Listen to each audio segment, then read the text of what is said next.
డబ్బు సంపాదించాలనే తపనతో కొంతమంది అడ్డదారులు తొక్కుతున్నారు. తమకు ఏ మాత్రం చేతకాని పెద్ద పెద్ద దొంగతనాలైనా చేసి లక్షాధికారులు కావాలని కలలు కంటున్నారు. అలా ఓ యువకుడు ఏకంగా బ్యాంక్ని దోచేద్దాం అనుకున్నాడు. అందుకోసం యూట్యూబ్ని నమ్ముకున్నాడు. అందులో బ్యాంక్లో దొంగతనం ఎలా చేయాలి, ఈ వీడియోలన్నీ చూసి ఓ బ్యాంక్ని సెలెక్ట్ చేసుకున్నాడు. పక్కా ప్లాన్ ప్రకారం చోరీకి యత్నించాడు. కానీ తన ఫ్లాప్ దారుణంగా రివర్స్ అయింది. అది ఎలానో ఇప్పుడు తెలుసుకుందాం. ఉత్తరప్రదేశ్లోని కాన్పూర్లో బీఎస్సీ చదువుతున్న లవిష్ మిశ్రా అనే ఓ విద్యార్థి పక్కా ప్లాన్ వేసుకొని కాన్పూర్లోని స్టేట్ బ్యాంక్ ఆఫ్ ఇండియా బ్యాంక్ను దోచుకోవాలని అనుకున్నాడు.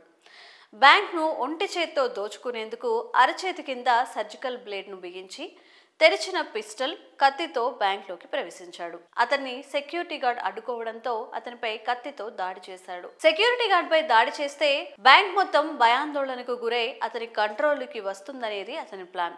అయితే తీవ్ర గాయాలైన సెక్యూరిటీ గార్డ్ ఆ యువకుడిపై మరింత ధైర్యాన్ని ప్రదర్శించి పట్టుకున్నాడు. బ్యాంక్ సిబ్బంది కూడా అతనికి సహాయం చేసి యువకుడిని తాళ్లతో కట్టేసి పోలీసులకు సమాచారం ఇచ్చారు.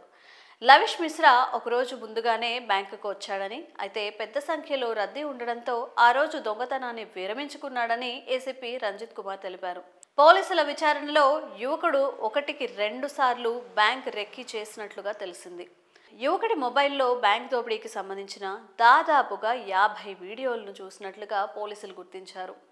దీంతో అతడు బ్యాంక్ని దోచుకోవాలని చాలా కాలంగా ప్లాన్ చేసుకుంటున్నాడని, ఒక్కో వీడియోను చాలా జాగ్రత్తగా వీక్షించాడని పోలీసుల సమాచారంలో వెల్లడైంది. నిందితుడు లవిష్ అరెస్ట్ తర్వాత తాను పట్టుబడ్డానన్న పశ్చాత్తాపం అతడి ముఖంలో కనిపించలేదు.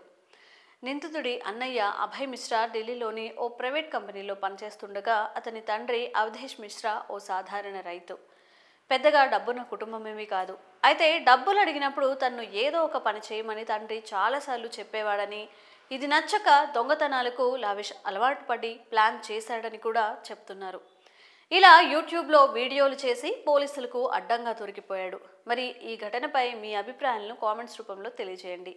మీ ఫ్రెండ్స్లో కూడా ఇలా తక్కువ టైంలో ఎక్కువ డబ్బులు సంపాదించాలి అనుకునే వాళ్ళకి ఈ వీడియోని షేర్ చేయండి.